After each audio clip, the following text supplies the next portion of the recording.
one. Yes. Welcome to Movie Life Crisis. Join us as we watch the best movies from 30 years ago.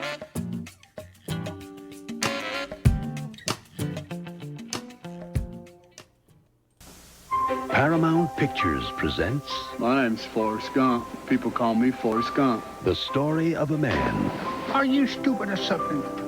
Stupid is, stupid does, sir. who was good at just one thing: life. Tom Hanks, I'm not a smart man, but I know what love is. Forrest Gump, rated PG-13, starts Wednesday, July 6th at theaters everywhere. Oh, man. Greenbow, Alabama. Why don't you go home to Greenbow, Alabama? There is probably no one on this planet that doesn't try to do a Forrest Gump impression at one point or another. Nobody our age. Dude, I was writing down quotes, and I got to 8, and we were 20 minutes in. And I was like, I'm just going to take a break. I put my 3 favorites that I say all the time, but then in the extra good, I just have all the quotes. I was trying to figure out. Maybe you have a theory. Movie Life Crisis, by the way, season 4, episode 25, Forrest Gump. I think it's our last episode. No, we have one more episode. One more, yeah. Maybe one more movie for the year. Yeah. Dude, and I was trying to figure out if we said these quotes because this movie is really quotable, or if we said this quote because this movie was so huge that everyone knew it. So you could say Everybody anything just from it. knew. And if you did it in the accent, even a quote that didn't sound like a quote, you'd be like, oh, yeah, right, Forrest Gump. Everybody. Dude, I don't even, I'm talking to the people at work, and I'm like, yeah, I'm doing Forrest Gump. And they was just like, that was my magic shoes. And I was like, oh, my God. Mama said they take me anywhere. Dude, you can't. No one ever touched a sports ball in the 90s without someone yelling, run, Forrest, run. Right. Dude, every time. And I'm not, I don't even know when it stopped. Like, it could have been like 10 years after I got out of college. People could have still been dropping Forrest Gump quotes, and I wouldn't be surprised. I don't know that there's any more white running backs at Alabama, but they definitely probably still yell it somewhere. No, I like that. I like that you mentioned that the white running backs thing, because if there's one thing that I learned from this movie, it's that even as a mentally challenged boy, it's easier to be a white kid than to be anyone else. Yeah, because Forrest just rolled through the 50s, 60s, 70s, and 80s having a great life. Yeah, dude, and he's everybody a else was gajillionaire. Yeah, he's a freaking gajillionaire with a 72 IQ. Yeah, like who got more money than Davy Crockett? Dude, the whole time I was like, 72, is that low? I started looking, and I was like, I know, like, IQ doesn't really mean that much. No, and it was 75, by the way, but yes, that 75, is low. 75. No, it is. A room temperature IQ, you don't want to have that. But, like, you know what the average is in Louisiana? A 99. So, like, I feel like it's not that far off. And if I would venture to say, I teach some kids that are on Forrest Gump level. They just don't talk like that. I think it's not just the it's not just it's only 14 points. Like, it's, if you have an IQ of 70, you're like 2 standard deviations away from the median. That means you're in the bottom 2% of the world for brains. Like, if you have a 70, you're closer to having a 10 than you are to having an 80. Yeah, like that's just the way bell curve distributions work. So that's pretty. I wonder, because this is based on a book that is a work of fiction. Obviously, he didn't meet Elvis and then become an astronaut like the book. But he must have picked. He's probably was going like, how dumb can I make this guy where he can still like go through life like wiping his own bottom? Like right. I wipe my own ass. Hey, great, me too. Microsoft's down 3%. Dude, I'm the same way, because the whole time I'm thinking, I was like, I mean, he's dumb, but he's not that dumb, because he made it through college. And then I started thinking, I was like, oh, wait. No, they could. Well, he was a football player, so he made it through college the same way football players now make it through college. Yeah. Me being a college graduate and world famous ping pong champion. So wait, you tell me, because your kids are older. I know your kids are smart, obviously, but like, what age do you think adult Forrest corresponds to? I was thinking like 6-ish. Oh, no, dude. He's older than that. No, like from a mental level. Right. I'm thinking 10. You think? You think Yeah. 10? Okay. Yeah. Because it's like, because he doesn't seem like, I mean, he obviously is slow, but like he just perceives the world in a very simplistic way. But he's totally able to get stuff done and like, Yeah. he's a That's great what I'm soldier. saying. Like, he God knows, damn it, like... Gump, you're gonna be a general. You must be a goddamn genius. Why did you put that rifle together so fast? Because you told me to, drill sergeant. Yeah, but like he jumps off of the freaking boat while it's still driving and waving to Lieutenant Dan, which is hilarious, by the way. Dude, waving So, like, on the way down. That's so stupid. Yeah. But, like he also can like figure out how to get back to Greenbow, Alabama from wherever he is every time. Like, you know what I'm saying? Like he's not like if I let Cece, it's a bad example because she's super independent, but like she's 7. If I said like, hey, I'm going to drop you off somewhere, you think can you run to the Santa Monica Pier from here and then run all the way back and find your way? That was that's actually why I pretty think easy. You just take Interstate 10 all the way to just the Santa stay on Monica Pier. 10 the whole time. Just don't Yeah. get off it. You'll be fine. Yeah. But getting back from there to Greenbow, Alabama is probably not easy. I don't even know if that's a real place, by the way. I don't think it is. It's definitely not. It's definitely not. Okay. Greenbow, Alabama is not a real place. Yeah, which is weird because this would be, you could have made it a real place. Every place in Alabama would be very proud to have Forrest Gump hail from their town. They put statues up like Philadelphia does for Rocky. Yeah. Yeah, man. I don't even know why we need to synopsize the second biggest movie in 1994, but let's do it anyway. This is the second? What's the first one? Did we already do the first one? Oh, yeah, That's what I thought. I was thinking Lion King the whole time. All right, so let me give you a synopsis because I didn't like the first one from AI, so I asked for a different one. That was more obtuse. An unassuming individual with a unique perspective on the world embarks on a journey marked by seemingly random events that, through some twist of fate, intersect with pivotal moments in the collective memory.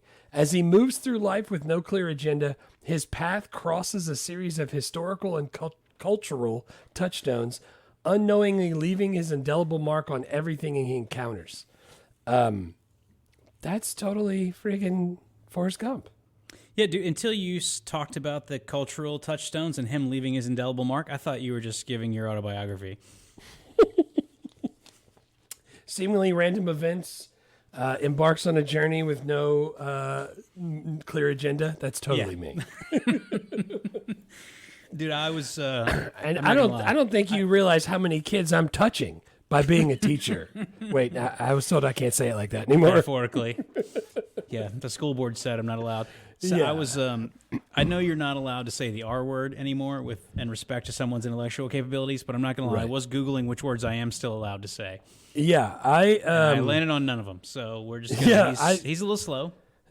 he's super But Mama slow. says stupid as stupid does. Right. I think you're allowed to say the things he does are dumb and the things he does are stupid, but I don't think you're Agreed. allowed to call him dumb and stupid. But he Which is weird because if he was autistic, I would be allowed to say he's autistic, but that's not a slur. That's a description of a mental thing that he would. Do you that he think would he's have. got some of that too? Like, because he's Definitely. pretty laser focused on some of these things. Definitely seems like he's got a little bit of that. Yeah, he's probably sprinkled with some of the some of the tisms. So So I like that because the other one was like a kind-hearted man with a low IQ. I was like, no, we need something more more open. This simple-minded adult from Alabama just runs Yeah. and runs and runs. Yeah, man. By the way, we finally released Beetlejuice on Patreon. We've Oh, also yeah, check it recorded out. Scrooge on Patreon, which we'll release. I think I got it scheduled to release next week, or probably around the time this episode comes Nice. out. Christmas. So we're back man. on the Patreon grind, and we'll also have Die Hard coming out on Patreon. If you want to do a free 7-day trial, you can listen to stuff on the holidays. Put your headphones in, ignore your family. We got you. Definitely ignore him. Oh, it's When so your hard. mother-in-law starts talking about how much stuff she's how much Fox News she's recording to watch later, you just pop in those headphones. Just pop it in and just be like locking it in. Pretend like you're listening to the football game, but really you're listening to anything else. Anything. Yeah, man. $55 million budget, $678 million gross. Did all right. Number 2 on the year behind The Lion King. I think this would probably have been. I'm trying to think. We've done most of the early 90s at this point. This would be one of the biggest movies of this 5-year stretch, were it not for The Lion King. And it's, $55 million. That doesn't even feel like enough money to make what they made. It doesn't seem like enough money, especially with all the CGI in there. I know they filmed a lot of the places remotely. Like they didn't. Like I know when he went on his run, they went there to those places because I was reading about that. Yeah. But like certain scenes, that's just a CGI backdrop, and you know what I'm saying? It's not really the White House. It's not really. Yeah, but a lot of the White House stuff, DC, like when he's meeting Nixon and Nixon's talking to him, they have to CGI Nixon's face to make his mouth say the words that Nixon never said. And you can tell. I mean, now that it's 2024. Now. Yeah. And then they have to have like a Nixon impersonator go and revoice that. Like, so they have, that's all CGI stuff. Yeah. I'm saying like the outside, like when he's outside talking by the reflection pool, is that really him? Yeah, they shot the reflection pool. I got that in my scenes actually because they CGI'd that whole crowd in there. Like, the people are fake. I got it. Yeah. Yeah, because so they had like 1,500 extras, and they shot the reflecting pool in quadrants. So they'd point the camera at one quarter, and then they'd rearrange everybody and change their hats and put them on the other side, and then they stitched it all together, a CGI composite. It's genius. But that's one of the reasons why I could tell it kind of looked off, and that's why I thought it wasn't the real place. Yeah. But even the feather in the beginning and in the end, like that's $55 million does not seem like enough. Yeah, it doesn't. For a movie it doesn't seem like enough. And obviously, with inflation, you'd be spending 3 times that much. But 3 times that much is like that gets you nothing. That's like what Netflix spends. But I'm saying, like, even where he drives a Jeep. But even 3 times as much, I don't think. I don't know, man. Maybe you release something like this now, you make more than $678 million. But I don't know, man. It's hard. Well, That's a lot of money. They do those CGI like monster movies where it's like Jason Statham jumps a jet ski over a fake shark that's like the size of freaking New York City. The Meg, and those things make like $600 million. But I know like they can't be that difficult to make. It's just all him in a freaking soundstage. Jummy, I'm gonna jump a shark. Yeah, dude. I can't imagine they ever remake it though. But we'll talk about that. Oh my god, I hope not. Yeah, dude. Just do the awards. There were 61 nominations across all of the different award categories. Yeah, let's hit the big ones. This thing won like 6 Academy Awards. Is it 6? Yeah. It was 29 total wins across all of them, but it won Best Picture for the Academy Awards. Won Best Picture, Best Director, Robert Zemeckis, Best Actor, Tom Hanks. Gary Sinise was nominated but didn't win. Eric Roth won for Best Screenplay. It won for Best Film Editing, Arthur Schmidt. Best Visual Effects. And it was nominated for 1, 2, 3, 4, 5, 6 other ones. So it's a freaking lot of and it's not just awards. It's not just a lot, but it's also like they didn't win like, hey, best makeup and best sound editing. Like, not that you're not happy to get those if you do, but that's best picture, best director, best screenplay. Like that's the freaking that's all the shit that you really want to win. That's awesome. Gary Sinise lost to Martin Landau for Ed Wood. I don't remember that role. I do like Martin Landau. Ed Wood is that's Jack Sparrow. That's Johnny Depp, Tim Burton. Johnny Depp, yeah, Johnny Depp. I like that movie. I don't remember Martin Landau though, but no. But yeah, we're not going to do it, so it's fine. Won a whole shit pile of stuff. Yeah, it did. Sequels and spinoffs. I put that there was a sequel to the book. Did you see that the next year after the movie came out, which is not only did I see that, but I read both the book and the sequel like back in the day, like 15, 20 years ago. I was going to say I have the Gump and Company book, but I don't remember reading the whole thing. I started looking over it. It's even more week. outlandish than the movie. It's one of those ones. It is. I know you guys like everybody thinks I'm the book is better guy, but like this movie's better than the book. Like when the movie's better, I say it. Yeah, by the way, I agree. Shawshank Redemption, our last episode on the main feed, I listened to the Shawshank short story. Yeah. The movie's better. Yeah? Yeah, I mean, the short story's good. Yeah, but I haven't read it yet. I'm going to get to it. I'm going to get to it because I want to compare the two. You know what I did notice in the first couple of, I think it was like 3 chapters I read of the second book. I thought, how does Jenny die? Yeah. I thought it was AIDS. Hepatitis C. Yeah, hepatitis C. Yeah. In the movie, I thought it was AIDS because they never say. And then I read that. And I read that the author intended for her to have died of hepatitis, which was at the time when the book released pretty new and pretty unknown. Yeah, late But then 80s, the I think, Hepatitis filmmakers, C. 89. But then the filmmakers said that they didn't say specifically, but they wanted to like make you think that it could be AIDS. Because of the time frame in which she ended up dying, which is early 80s. So they kind of intentionally didn't say because they wanted people to think that like maybe that's the consequence of her decades of partying. The and good doing thing drugs. is even though she's dead, her son could probably still see her. Yeah. As soon as I forgot he was even in this. Yeah, dude. Haley Joel Osment showed up, and I was like, Haley "Holy Joel shit! Has Osment. Tom Hanks been dead the whole time?" Yeah. He I does see wear the dead same people. clothes all the time. Yeah. So where'd you see this first? Did you see this in the theater? Dude, I feel like I did because I remember seeing summer. that. It came out in the summer and it ran a long time, and like everybody saw it. I feel like I did. And also, like my parents. I mean, my dad missed the '60s because he was in the army, but like they were alive then. I mean, he was in the Navy, but like, I feel like this is the sort of thing like our parents, like baby boomers, would have been like.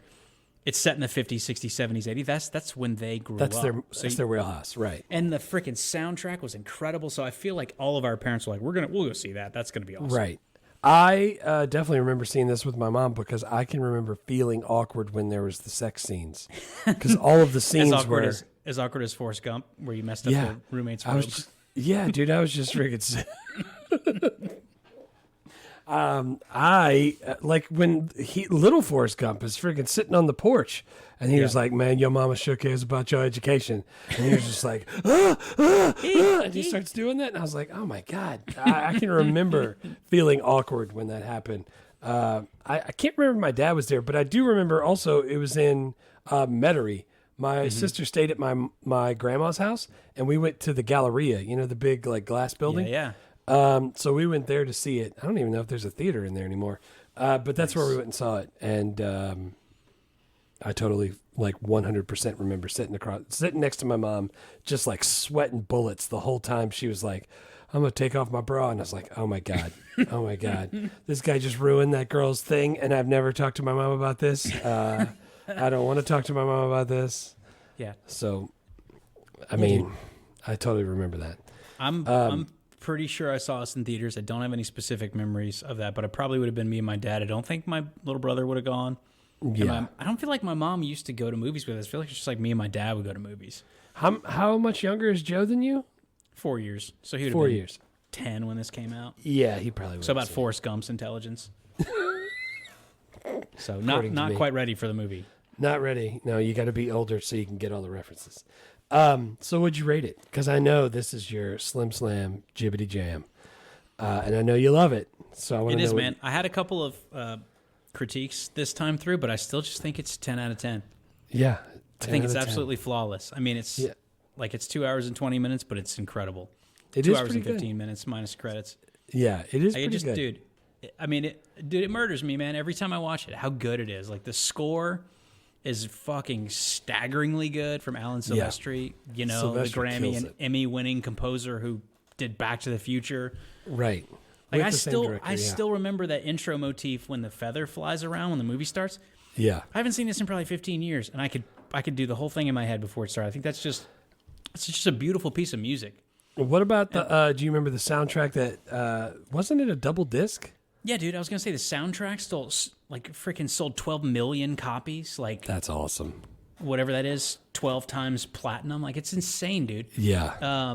Like I don't know, man. The cast is freaking great up and down the whole thing. Like it's so quotable. The direction and cinematography are awesome. The script goes from 1951 to 1980 something. Yeah. It hits every American touch point during those decades. Like I don't even understand. all the famous things. Right. Yeah, like this is one of those where it's just like everybody did an amazing job. I don't even understand how you do that. Right. Just stars align, man, and everybody does the right thing. Plus, Robert Zemeckis is good at that. He's good at like continuity, and he's good at making sure everything's exactly like it should be, and that's why all of his movies are so good. Yeah, and he's awesome. And I totally get if not everybody gives it a 10 out of 10, but I just think it won everything for the year. It made so much money, and like it's in the freaking American Film Institute, Library of Congress. 130 minutes is kind of long, and that It was is. what was holding me back. So I ended up giving it a 5.5 out of 10. Sure. I'm just kidding. I was trying to do a Captain Ron for you. Dude, I gave it a 9.0. It's a fantastic movie. It is a little great, long.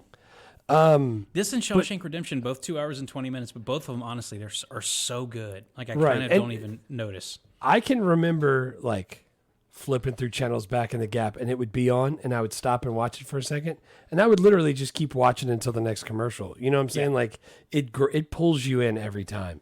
The length is the only reason I took points off, and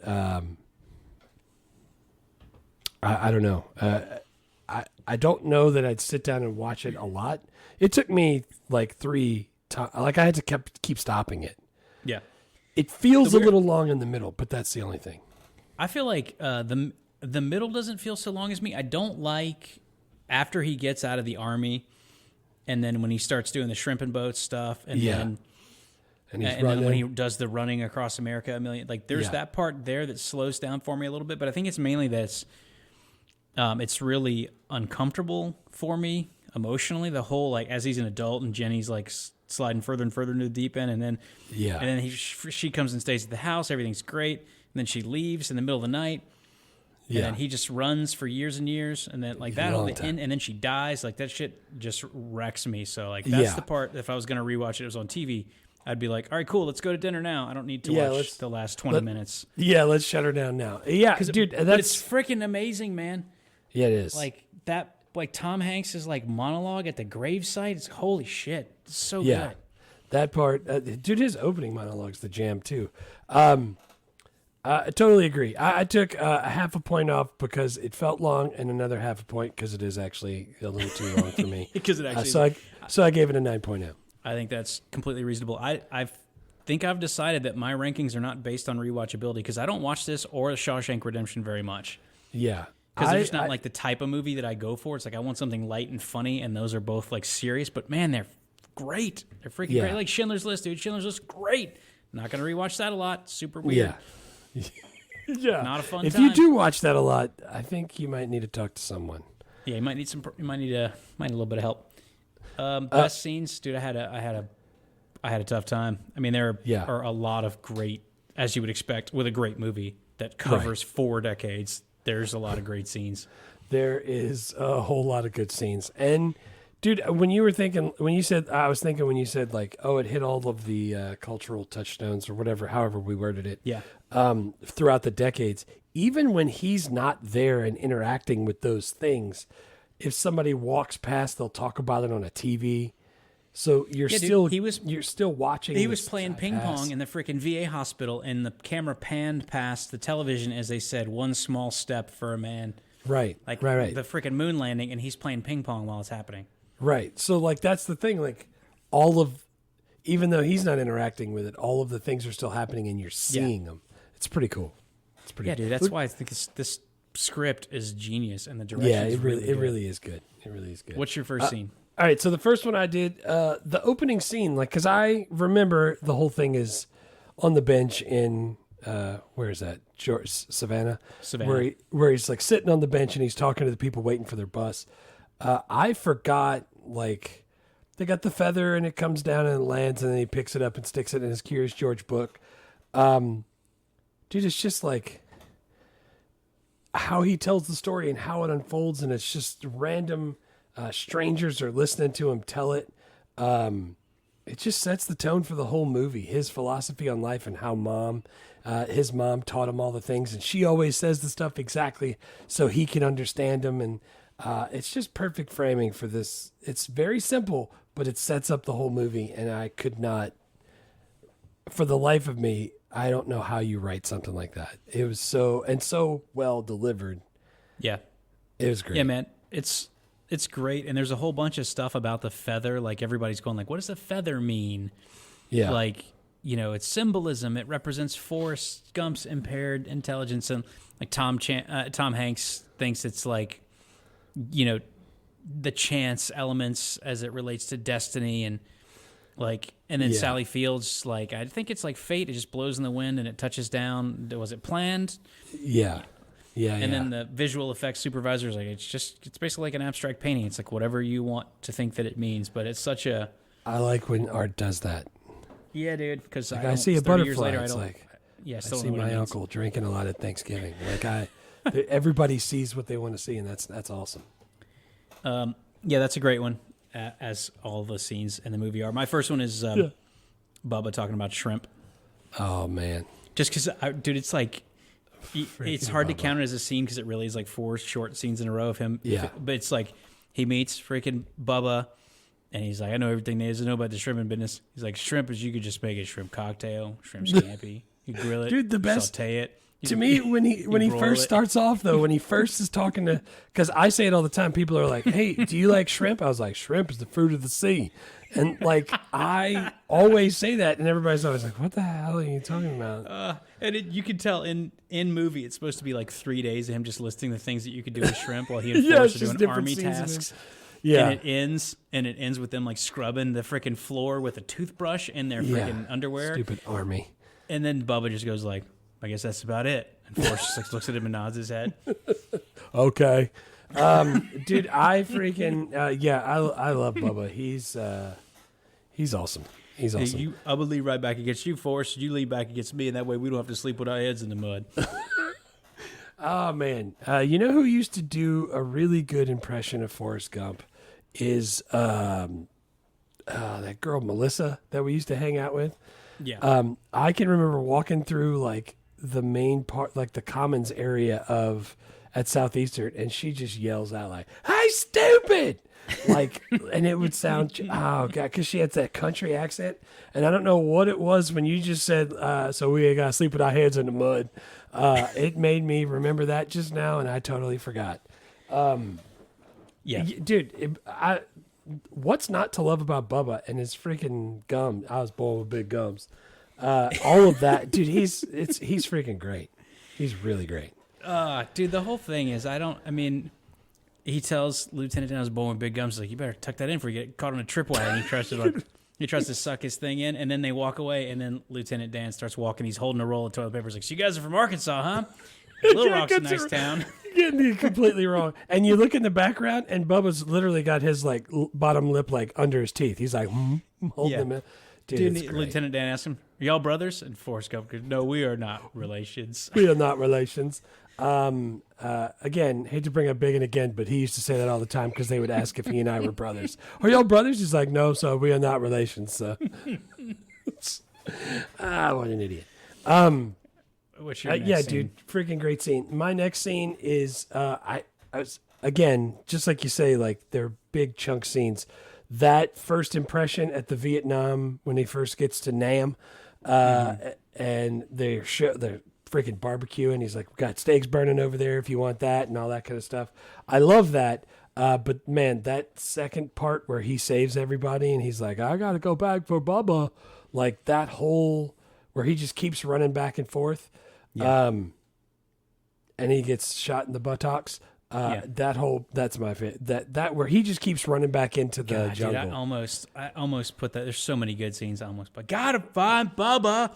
Yeah. And then he keeps dragging. Every time I run back in, someone would need help. Just text. And dude, and when He would just haul them all out of there. And then something jumped up and bit me. Something bit me. I still say that when I hurt myself. It was like they said that was $1 million wound, but the Army must keep that money because I haven't seen a penny of that $1 million. I got all the ice cream I could eat. When he's like Bubba's like got his hand around his neck though, and he's like, I want to go home.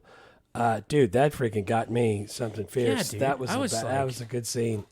Yeah, I teared up like 11 times in this movie, and I don't know if it's because I have a kid now, and just everything makes me emotional. But dude, that shit right there, and then and the thing is, man, like Forrest Gump is such an innocent character. Like he's just completely pure, right? In a way that's and completely authentic. Like he has no ability to be like deceitful at all. And he's right, and he's like, because you told me to, Drill Sergeant. Bubba was my very best good friend, and I knew that's not something that you find all the time. Right. Like, dude, he freaking goes down there to like pay his respects to his grave, and then after he makes $1 gazillion, he sends half of it to Bubba's mom. Yeah, because he freaking got to he got invested in some fruit company or something. Apple computers. Like that right there is literally like 7 seconds of the whole movie. That's a big chunk of our collective, like society. Apple is so huge, you know what I'm saying? Like that's cool how they can put every little thing in there like that. But yeah, the thing that I liked about that Vietnam sequence was that 99% of it was just they were just grilling, and then they'd go on and Forrest like we just go on long walks. There's always something to do. And he's like holding his M16, and Lieutenant Dan always got feelings. And he was like he's like everybody down, down. And then like nothing happens. It's like they just get up and start walking again. He's like Tex, he's from Ohio. Cincinnati, he's from Cleveland. Tex, I don't know where he's from. But dude, and then even later on when they're in the shrimping business, Lieutenant Dan's still getting feelings up in the crows. And he's like, east, the shrimp are east. Yeah, they weren't though. They were not. They weren't. I love me some Lieutenant Dan. But yeah, then at the very end, 99% total boredom wandering through Vietnam, and then terrifyingly, a bunch of people die. They napalm a bunch of shit. Like that probably is how Vietnam was. It's like 99% walking around, and then 1% terrifying. Your leg gets blown off, and then they napalm that whole bit. Yeah, dude, we talk about that like in my class all the time when we talk about war back then. Like back then, you knew it was 99% of the time there was nothing going on. And because, like in war like that, you could be ambushed at any time, or an ordnance could come out of the sky and blow up the trench that you're in or something like that. So there was always that sense of danger. Yeah. Back then, man, it was just like nothing the whole day. And then you line up for 3 hours and then run at the next guy and kill him. I don't think now I don't think I wouldn't be any good at any war. But I definitely wouldn't be good at war where I'm always just a tiny bit of danger. I don't like that. I don't like that. Well, and prior to Vietnam, maybe not World War II, but definitely I think in World War I and the Civil War and every war prior to that, most of the casualties from all of the wars prior to like 1900 came from infection more than all of the combat. Infection. Like just from sleeping sickness. outside and freaking peeing in a trench. Like, so. Yeah, it's brutal. It's brutal. My next one is the National Mall scene where he gets back from Vietnam. He gets the freaking Medal of Honor. President great. Johnson's like, heard you got wounded in the buttocks. I'd like to see that. And he freaking moons him. Dude, did you see that when Johnson's giving him the Medal of Honor, the person that's seeing that whole Vietnam, the guy who that's based off of isn't slow, but he saved his whole platoon or whatever. And the video that they use is Johnson putting the Medal of Honor on that actual dude, and they just put Tom Hanks' head on there. Yeah, they did all awesome. they took the original archival footage and then they'd shoot Tom Hanks on a blue screen, and then they'd have somebody revoice the presidents and then CGI their mouths. Man, that's great. That's great. But then he's walking around Washington D.C. because Mama was tired, and he ran into Jenny, and they're there for like a big march protest. And they just bring him up to speak in front of hundreds of thousands of people. Yeah. And his mic cuts out. And then I looked up what he says. Oh, dude, I was going to tell you on when I watched it on Paramount, and the subtitles are still up there. For what he said. Yeah. His mic gets cut off, and what you don't hear him say is sometimes when people go to Vietnam, they go home to their mamas without any legs. Sometimes they don't go home at all. That's a bad thing. That's all I have to say about that. And the guy who's supposed to be Abby Hoffman's like hugging him. Yeah, he's like, that is deep, man. It's deep. But then also like just the fact that they shot that scene with like 1,500 extras, and they would have him stand over here, and they'd shoot that bit, and they'd move him, and they'd have to shoot that bit, and then they composited all that together to make it look like hundreds of thousands of people. I want to. I need to go back and watch more of how they did the CGI, because I saw a couple of things. Like Lieutenant Dan's wearing the blue stockings, so you can't see his feet, and it's tied off at his knees and stuff like that. But like the ping pong ball, all that, dude. The CGI is really. I'm sure there's probably a bunch of like behind the scenes making of featurette stuff that I didn't get a chance to watch for this movie that I would love to, because some of it was like it wasn't as groundbreaking as T2, but it was really well done. Oh, absolutely. What's your next scene? Or your last scene? Yeah, my last scene is when he finally goes home, or when Jenny finally writes him a letter, and he gets off of the bench. And he goes to her house, and he finds out that he's a dad. Yeah. Man. The emotional roller coaster that Tom Hanks's face goes through when A, he finds out he's a dad. B, he's like, is he smart? Oh, is he? And he like trails off, and then because like it's freaking, he knows his struggle with having a low IQ because he always says, like, I may not be a smart man. Like that whole thing. So it's gut wrenching, and he freaking puts that on his face. And when he finds out that his kid is perfectly fine and one of the smartest kids in his class, the relief on it's such a well done scene by everybody there. And even Sixth Sense kid sitting in front of the TV. That was a little Haley Joel scary Osment. actually, but they all did such a great job on that.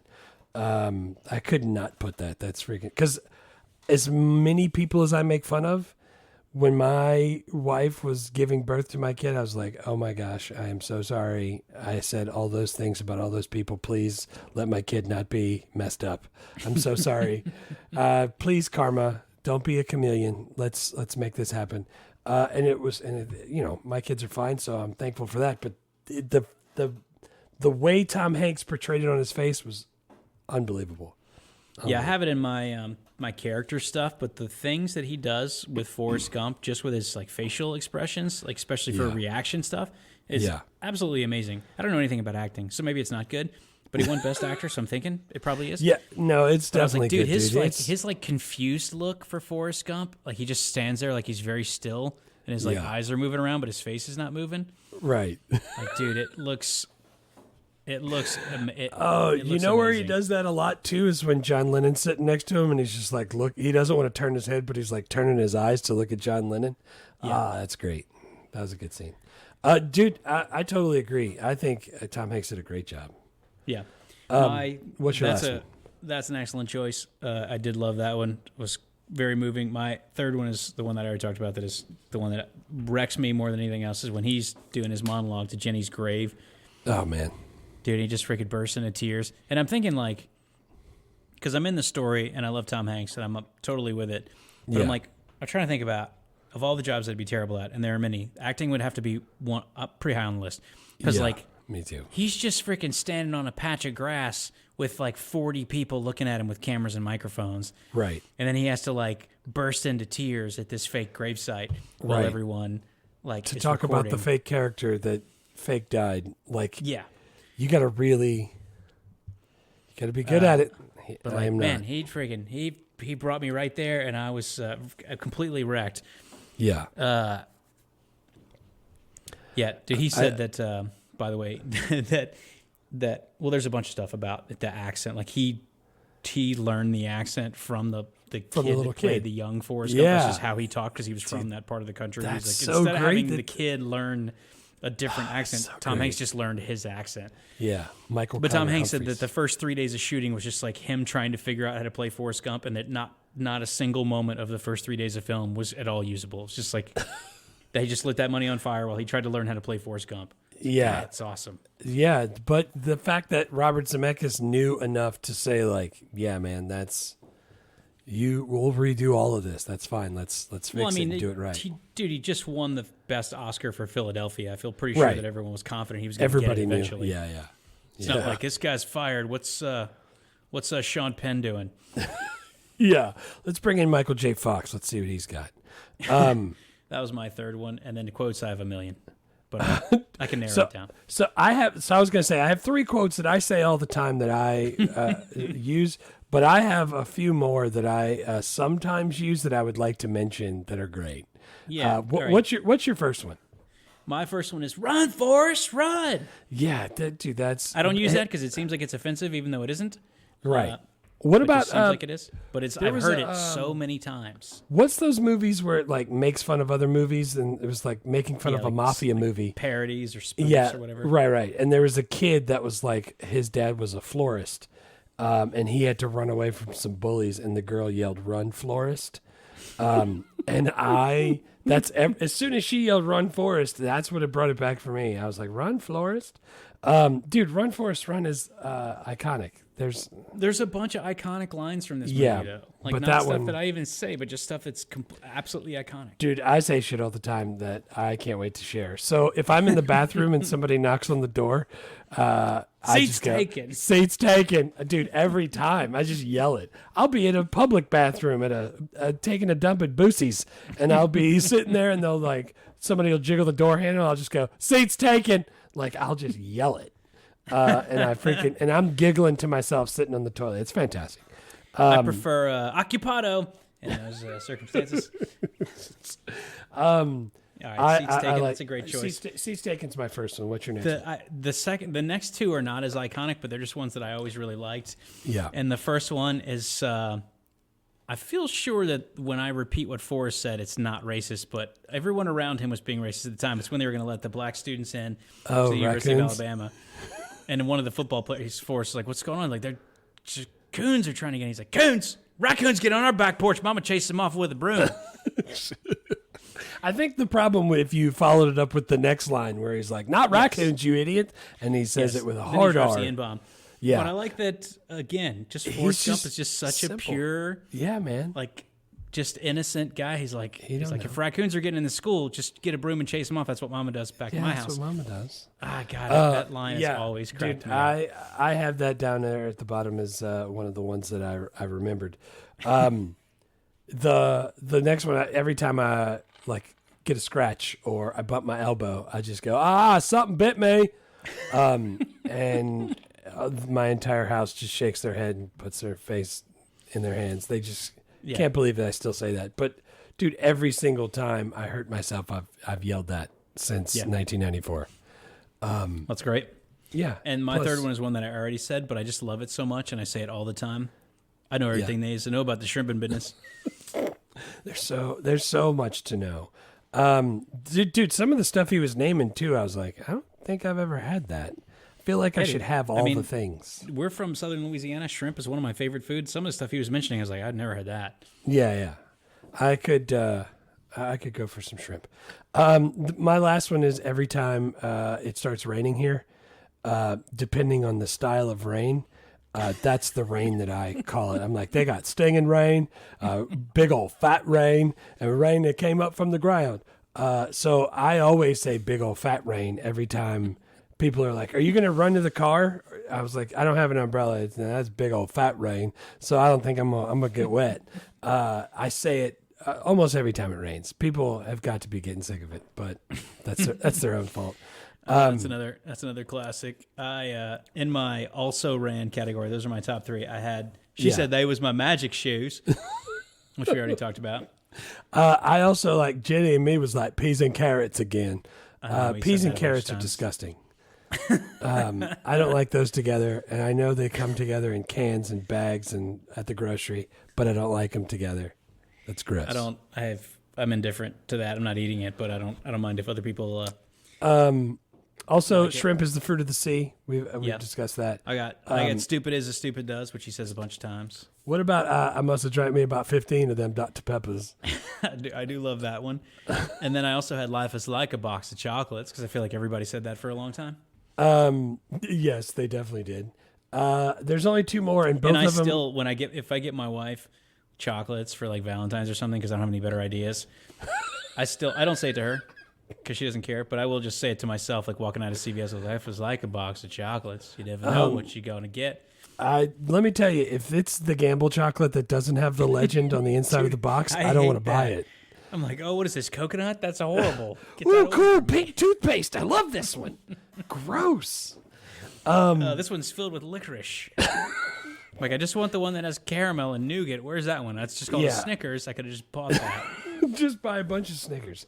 The last two that I have on my also extra quotes, I said at parties all the time in college. Sorry, I ruined your Black Panther party. Yeah, I was like, sorry I had a fight in the middle of your Black Panther party. I used to say that when I would leave. And also, if Johnny would make out with somebody, which you know he did, I would be like, she tastes like cigarettes. I would just say those all the time. And I don't go to as many parties anymore, but every time I leave a party, I always like to shake the hand of the host and say, sorry I had a fight in the middle of your Black Panther party.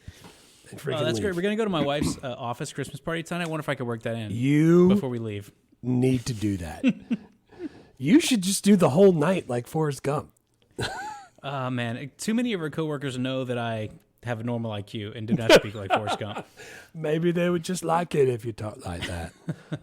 They probably would. Yeah. So those are my extra quotes. This movie is super quotable. I'm sure we left off 1,000 million of them. I wrote down 8 in the first 20 minutes, and I was like, all right, I'm taking a break. Yeah. You can't. If I wrote down every time he said buttocks and stuff like that, it would be all of my notes. So I can't. But no, I was only writing down stuff that I remembered you and me and other people saying all the time. And there were still so many. Yeah, let's do characters. Who's your first character? There's a young upstart actor named Thomas Hanks that played Forrest Gump, and he did a pretty good job. Yeah, he's going to have a career. I think he's going to do some stuff because he was pretty good. He was pretty good. Yeah, man, this performance completely blows me away. Like the physical stuff, like he does the Forrest Gump where he puts his hands like on his back like that, all the time.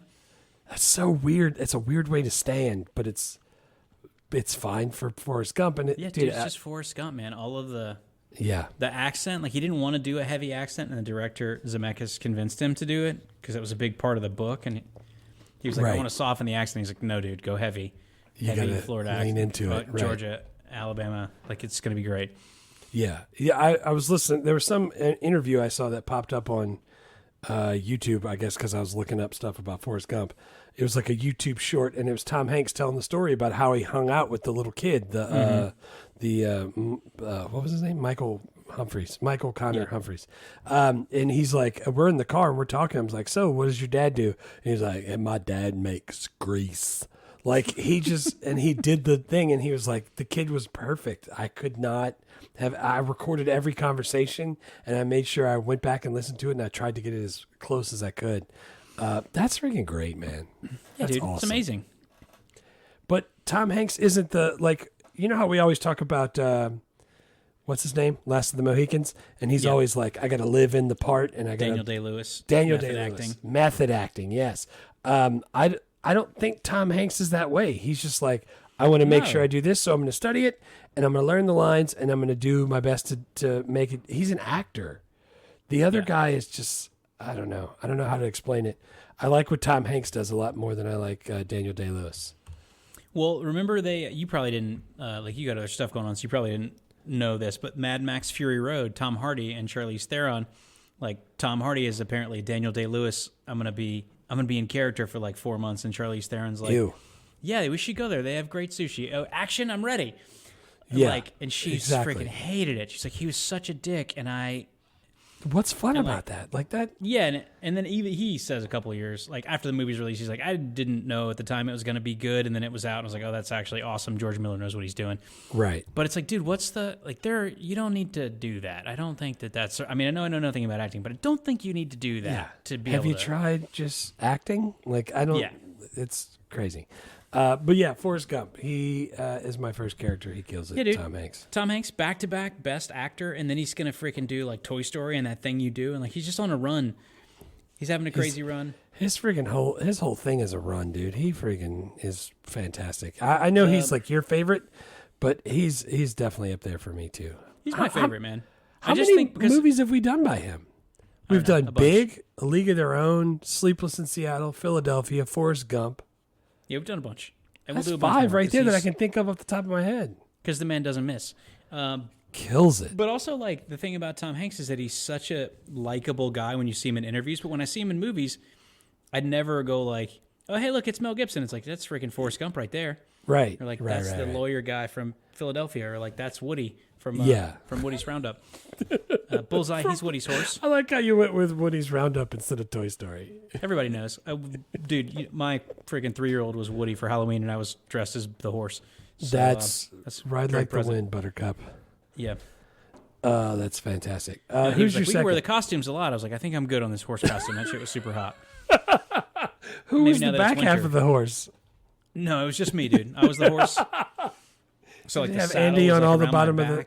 Did you have the head? Like went over the top of my head. Yeah. Did you have the hands with the Andy on the feet? That's yeah, nice. I did. That's awesome. Second for me was Gary Sinise. Yeah, me too. Gary Sinise he's great, and this movie is what got him into helping veterans, and he still does that. Yeah, he started his charity after this movie, and he's like still is super active in it. What a freaking he's a G. I like his acting. I like all the things about him. He's awesome. He's really awesome. Yeah, I big fan of Gary Sinise. Like, dude, he's awesome in this movie, Lieutenant Dan. Like, he's such a good like Vietnam lieutenant, and then he's such a good angry veteran who doesn't have his legs, and he has his arc at the end where he has his Vietnamese fiance, and he's got titanium made out of the same stuff the space shuttle's made out of, and he's happy and he's rich. Space shuttle legs, yeah. That's awesome. Yeah. I also had Lieutenant Dan as my second one. Now I'm interested to see if we have a trifecta. Who'd you get for the third one? We don't have a trifecta because you never pick the people that you don't like, and I got Robin Wright. Dude, she did such a great job, and I wanted to pick her, but I didn't. Part of me was like, hey, hang on, is Jenny like taking advantage of a mentally handicapped guy, like a guy with a slow kid? I don't really like that. But I don't think that was the case. I think she played this perfectly. I don't think she it didn't come off that way. No, I think Jenny to me is the reverse Bueller. Like, the more you watch Ferris Bueller as you're an adult, you're like, this kid is an a-hole. Right. And the more I watch Forrest Gump, the more Jenny seems like a nuanced like character who's just trying to react to childhood pain throughout her whole adult life and is never really able to. Never. That's such that's such an incredible character at this point. It's like, her dad was a very loving father, always hugging on her and her sisters. Like, yeah, dude, she was sexually assaulted from when she was just, like 8 years old. Of course, she's fucked up as an adult and like does all kind of drugs and has all kind of sex. Man, but like that performance, man, is, and I think that's the people. There are a lot of people who don't like Jenny because she's taking advantage of a handicapped guy. Right. Like, I don't think she was. I think she was like anytime she felt like she was getting too close to Forrest, she would just run away, which is also like a very accurate thing for somebody like that. Yeah. She's probably got all kind of like relationship issues. Why wouldn't you? Freaking, her dad was a jerk. When they were like hiding and they wanted to become a bird, and that little girl was praying to become a bird. Dude, man, that was brutal. I just think that's such a good part, and she did such a great job with it. And I freaking love Robin Wright. She. I didn't realize she was married to Sean Penn until I started looking stuff up about her. Yeah. I thought she did a freaking fantastic job, and I didn't pick her, although I could have, because she really did a good job. I went with Michael T. Williamson. Yeah. Bubba. That's great because my other like person I was slotted for my third spot was Sally Fields. I was going between her and Robin Wright. Dude, Sally Fields was really good. Yeah, man, she's incredible. Because she's hysterical, and she didn't play hysterical in this. She played it straight, and she did a great job.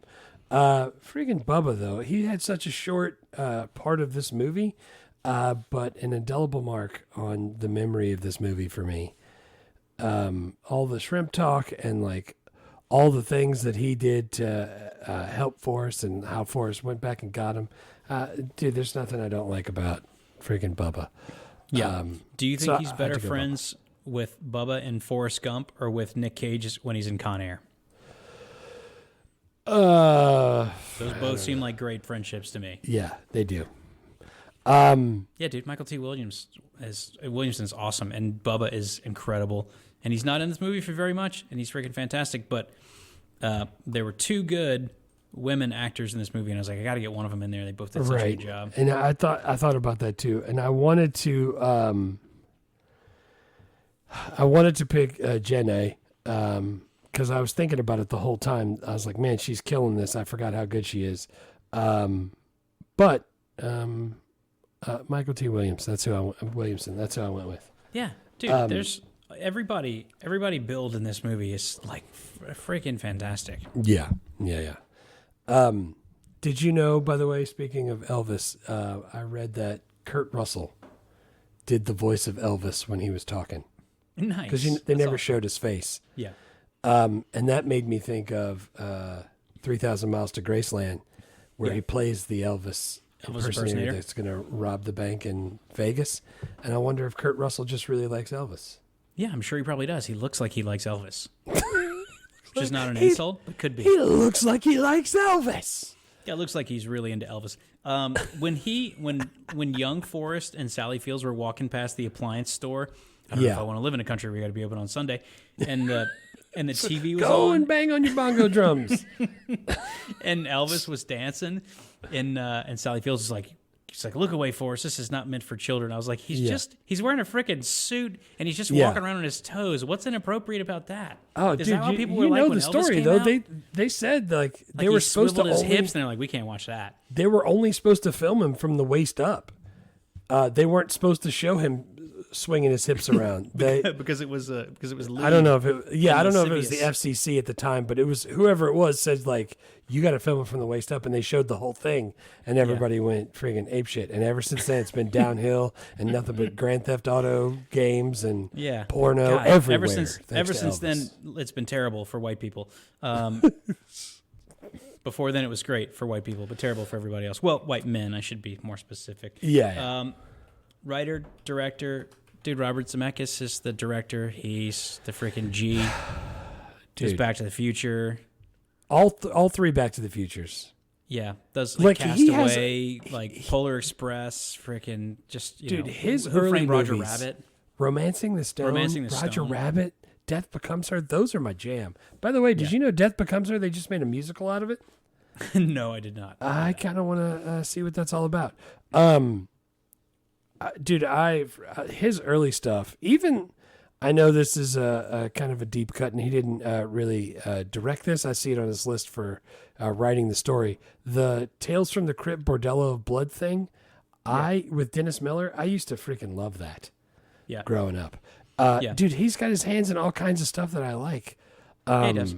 Well, dude, he went to USC for film, and while he was there, he just like barged into Steven Spielberg's office and then wanted to show Steven Spielberg his student film. And Spielberg was like, I thought it was spectacular. And then he became his like mentor and then like executive produced his first two movies. That's freaking great. Dude, I love when Steven Spielberg and George Lucas are best of friends and they're both going through divorces, and that's why Temple of Doom is such a bummer of a movie. Right. And Zemeckis is a student at USC, and he goes into his office. He's like, "Watch my student film," and Spielberg's like, "That's awesome. I'm going to help you out." Like, I love stuff like that. Yeah, it's freaking great. I also, when I scrolled further past, and I guess I hadn't looked at this the first time, all of the scary movies in the end of the 90s and early 2000s that I like, stuff like House on Haunted Hill and 13 Ghosts and Gothica and all those movies, he produced all of those. Yeah. That's freaking great, man. I love Robert Zemeckis. Like, not to mention, he also wrote the first Back to the Future. Like, that was his... he wrote it, and then he wrote the story for 2 and 3, and someone else wrote the screenplay. But like, that's... I can't wait to talk about those movies. I can't either, man. Patreon... Where are we at 85 for Back to the Future? Back to the Future is 85, but 89 and 90 are the sequels. I don't care about 3 as much, but I want to talk about 2, and I want to talk about We've already skipped those. We've already done those years on Patreon. 89? No, I just realized it was 89. I don't know why I was thinking 87. We'll talk about number 1 for sure. And I have, dude, I know we've talked about this. The novelization of that movie is so bad. Yeah, dude, there's typos in it. Dude, it's so bad, though. It's like a meme on the internet. I need to get you a copy. I know I have more than one. That's how bad it is. I bought it so I could give it to other people. I got to get it. Let's talk about this movie. Eric Roth is the screenwriter. He has been nominated for 6 Academy Awards for Best Adapted Screenplay. Yeah, Forrest he's really Gump, good at The what Insider, he does. Munich, Benjamin Button, A Star is Born, and Dune. He's so good at it.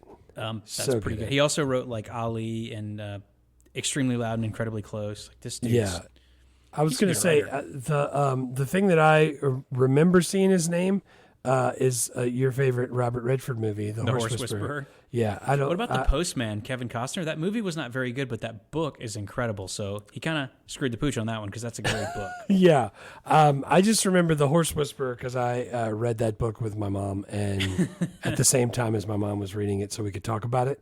So I remember that being a movie that he did. Dude, that guy's really good at that. If you can get nominated that many times, amazing. Yeah, that's good stuff. Yep. All right. What you got? Any more best? Yeah, one more thing. I wanted to make sure we mentioned, I know we talked about Alvin Silvestri. Alan Silvestri. That guy's really, really good. He's incredible. Like, his filmography is so long that I have to scroll, like, on Wikipedia, like, 6 times to get to the bottom. Dude's done all of it. He worked with Robert Zemeckis, like, back to Romancing the Stone in 1984, Right. and then he does the Back to the Future stuff.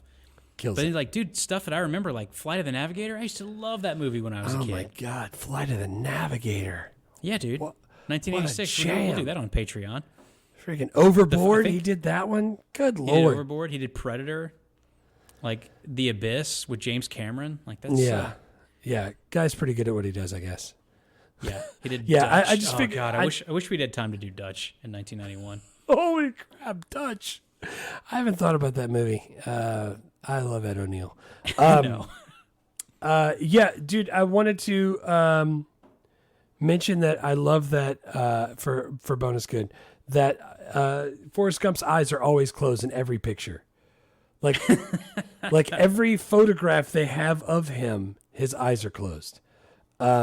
The picture that they show on front of Forbes magazine, eyes are closed. The picture where he's playing ping pong and they got the cutout in his mom's house, eyes are closed. Like every time they took a picture, his eyes were closed. And I love that because he just doesn't know that he has to keep his eyes open all the time. And that's freaking great. And the other thing is I love the bit with John Lennon where they do the Imagine lyrics. And I love the bit with the bumper sticker where the guy's like, man, you just stepped in a big pile of dog shit. And he's like, sometimes it happens. It happens. He's like, what, shit? He's like, yeah, sometimes. That's great. I really like that. And I wanted to mention both of those because I like both of those. Yeah, and I think he's not in my best because he's not in the movie that much. But I wanted to mention Haley Joel Osment as young Forrest Gump. And dude, if you look at his filmography, because he turned out to be like a weird-looking adult, he didn't do a lot of movies once he grew a beard.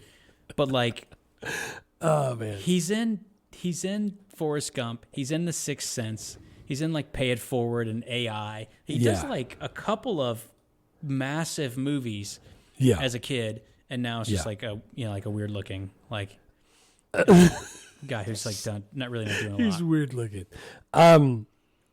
Yeah, dude, I like him. Every time I see him like make like he'll pop up in a TV show or a freaking movie, I really love it. He was on Drunk History where they do I don't know if you know what I'm talking about, where the guys tell the stories drunk. He was on that and I freaking loved it. I love when he just pops up in random places. Yeah, but that's what I was going to say, though. It's like for a lot of child actors who are that famous, like they turn it, like their lives do not go great. But he seems like he's not like Frankie Muniz. Like he seems like he still is like a good he's like still, a good and he's still dude doing who's, like, some work. He's still doing stuff. He's not like unemployed, but I'm saying like for as famous as he was as a kid, he's not gotten back to that level. Yeah, he was Forrest Jr. So he did some huge movies in the 90s. Yeah. Kind of wild. That's a hold on your money.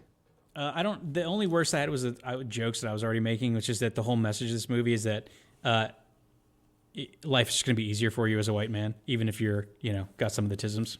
Yeah, even if you're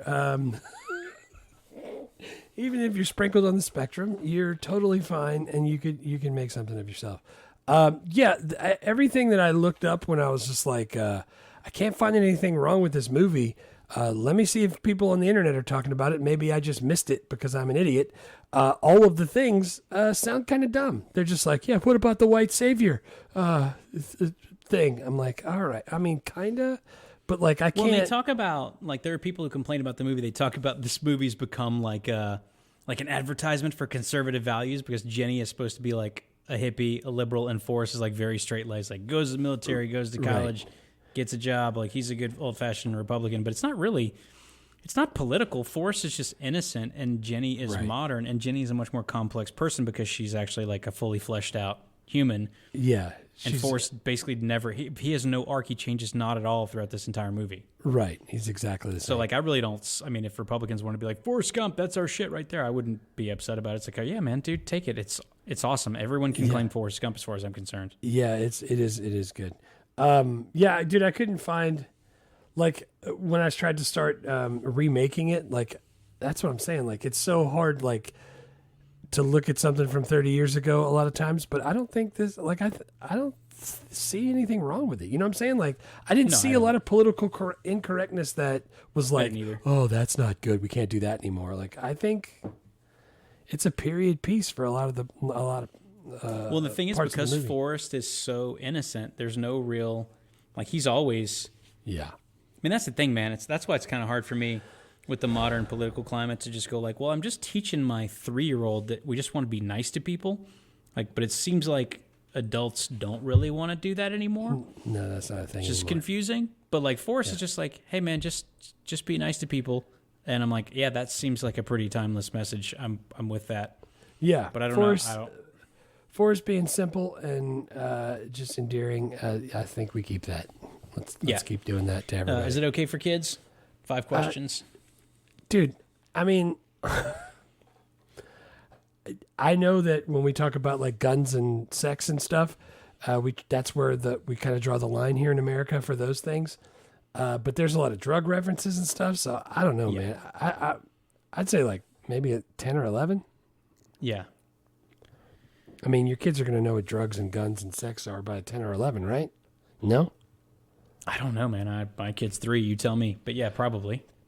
I don't know. I think Jake went to that thing when he was 11, where we went and had a doctor tell us about what sex is. When a man loves a woman very much, he gives her a special hug. What happens between a man and another man dressed as a donkey under his own rain poncho in a minor league baseball game is no one's goddamn business. Yeah, dude, it was at North Oaks. Like we literally went and sat there with a bunch of his friends from school and their parents, and the guy went through like a slideshow so he could get all the stuff. And then we went to Buffalo Wild Wings to learn about, like, for him to ask questions. Just he and I. That's a lot better than my sex ed class taught by your mom. Yeah, it was. That's way worse. Way worse. Would this so movie get 10 or made 11. would this movie get made if it were pitched now? I don't think you can be nostalgic about the 50s anymore. I think it's too far ago. But Right. if you made it like 80s, 90s, and 2000s, I don't know. I guess, dude. maybe? Harper and I talk about that all the time because we like Disney and they have that Carousel of Progress, and it starts at the turn of the century.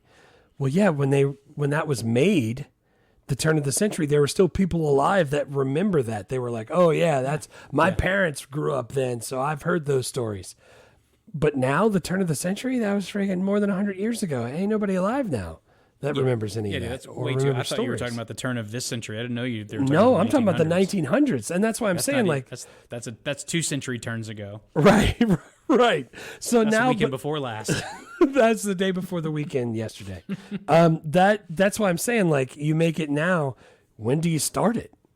Yeah, I Like- think you have to make it like the 80s. Ooh, that's terrifying. But then if you think about it, then the movie ends in like 2007. Like, what is Forrest Gump? Like, what does Jenny die of in 2007? Like, she got metal shavings in her lungs COVID. from vaping too much. Yeah, we're before COVID. We haven't made it that far. Yeah, that's before that.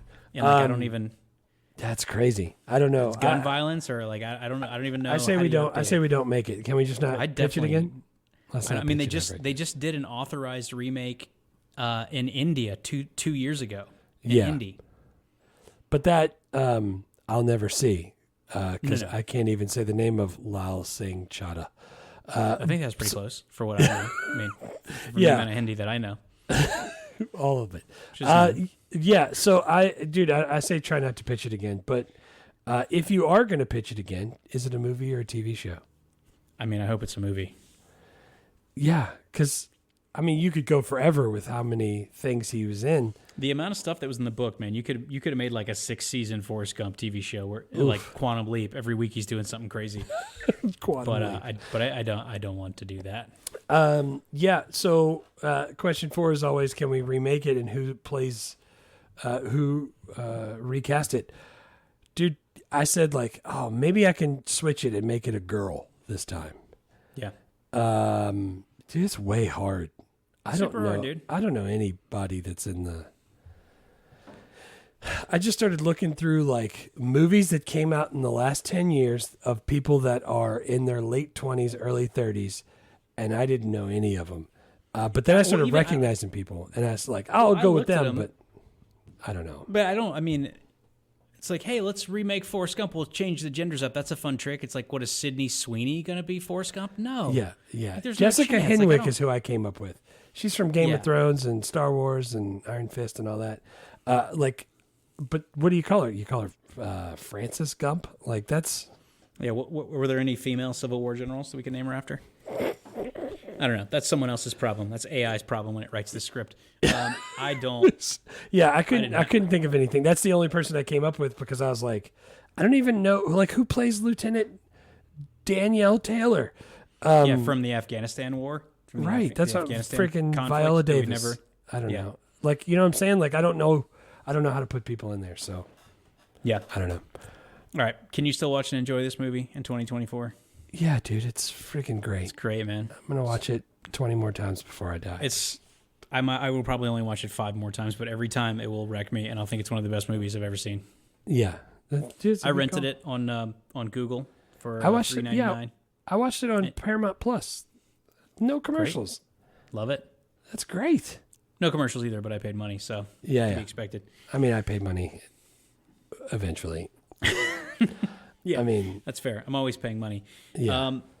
Do we have one movie left for the year? Do you remember what it is? Boy, oh boy, do I remember what that one is. Boy, oh boy, Hovid.